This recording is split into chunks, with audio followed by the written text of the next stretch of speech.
Hi, I'm Stephanie Shea Mitchell. I'm in Tuesday's lab, section 0035. The names of the chemicals used in this experiment are irioglycine, disodium salt, and tap water. I'm now going to walk you through how to prepare a stock solution. We're going to add about 12 drops of our blue food dye to our 20 milliliter graduated cylinder.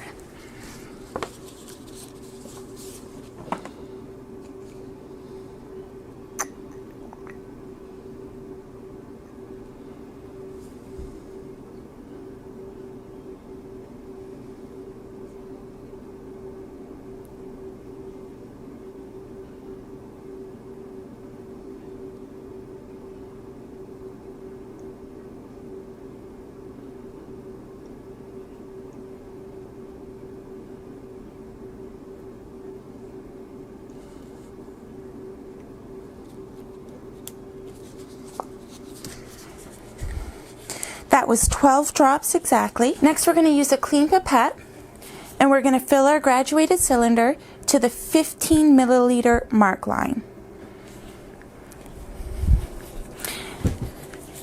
It's important to get your eye down to the 15 milliliter line in order to keep your measurement as accurate as possible.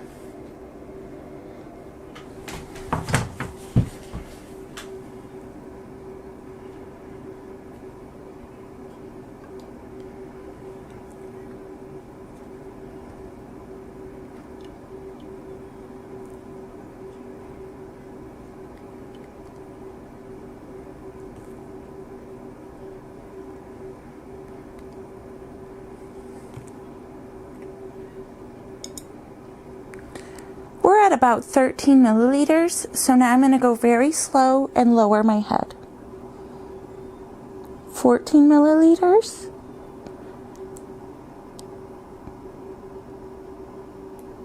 Perfect. 15 milliliters.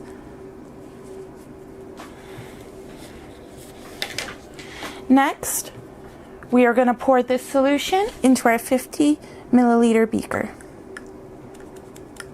We can set this aside because we won't need it again.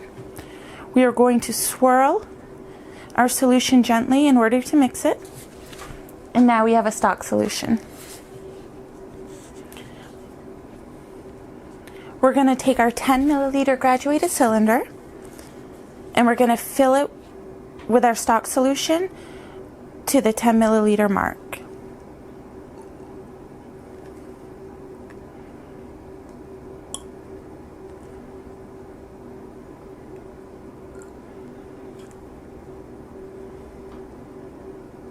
We're getting close, so I'm going to lower my head and be very careful with this part to make sure that my measurement is as accurate as possible.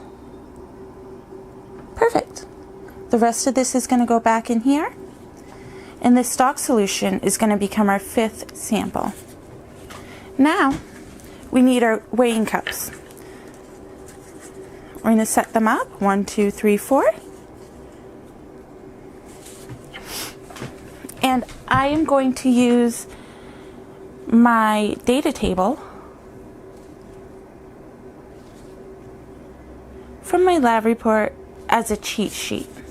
So next, I'm going to add 4 milliliters, 3 milliliters, 2 milliliters, and 1 milliliter of the stock solution to each cup.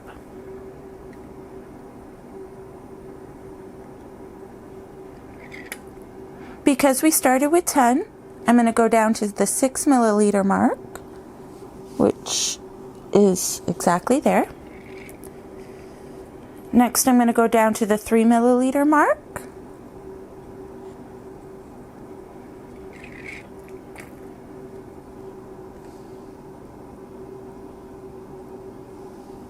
Which is right there. Then I'm going to go down to the 1 milliliter mark, because I want to take out 2 milliliters. Oh, I just need a tiny bit more.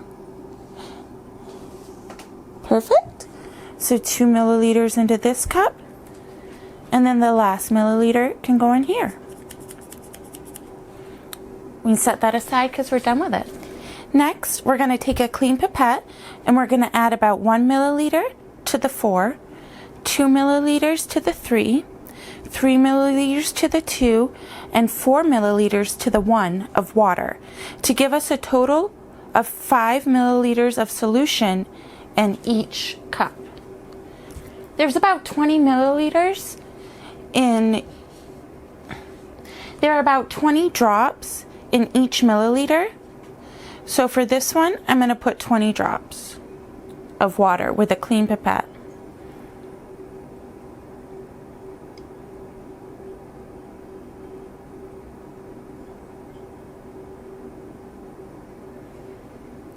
In the next one, I'm going to put about 40 drops.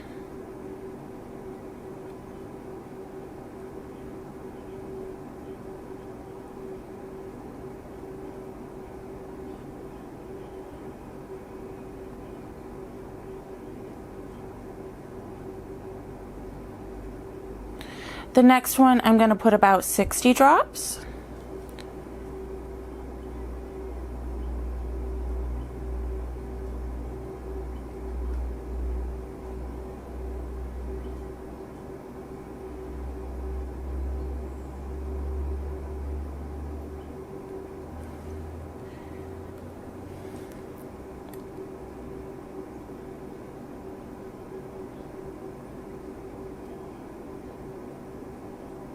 And the next one, I'm going to put about 80 drops of water into it for about 4 milliliters.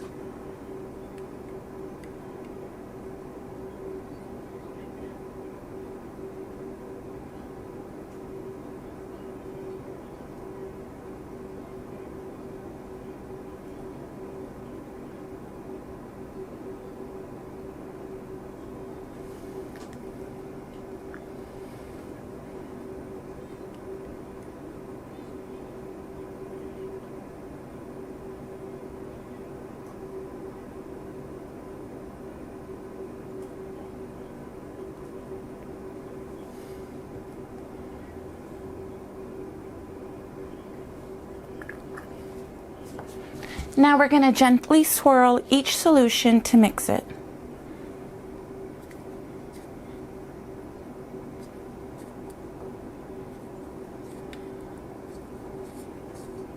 We now have a series of solutions with varying concentrations from our original stock solution at 40 molars down to our lowest concentration solution with a molarity of 8. Now we are going to use our spectrometer to measure the absorbance of our solution series. We have already opened Lab Tool V4.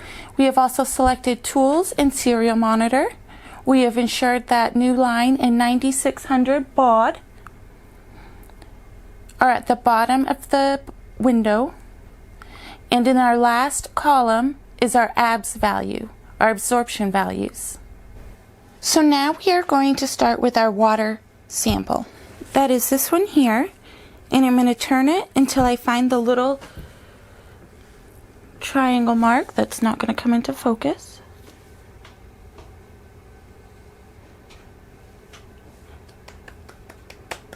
There.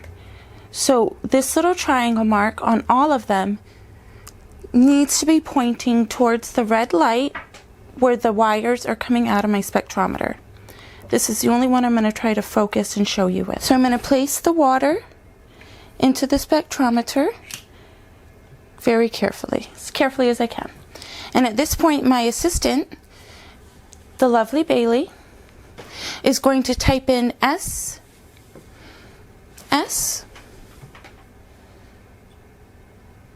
P, E, and C, and push enter. With 5 being our stock solution, it has a molarity of 40, but we are going to start with 1. I will not be recording these because I have already made a table for when I completed the experiment. But this one now says 0.19 in absorbance.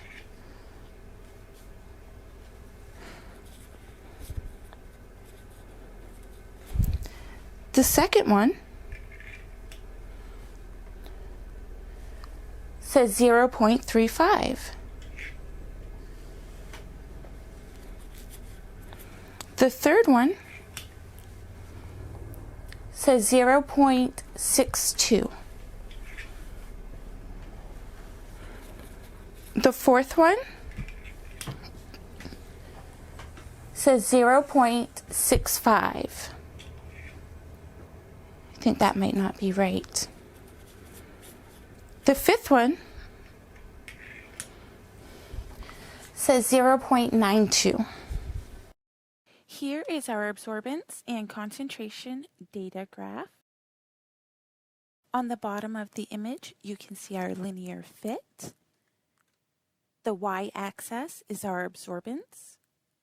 The x-axis is our concentration or molarity. The Beers-Lambert law states that absorbance is directly proportional to concentration or molarity. As you can see from our graph, if you have the concentration, you approximately also have the absorbance.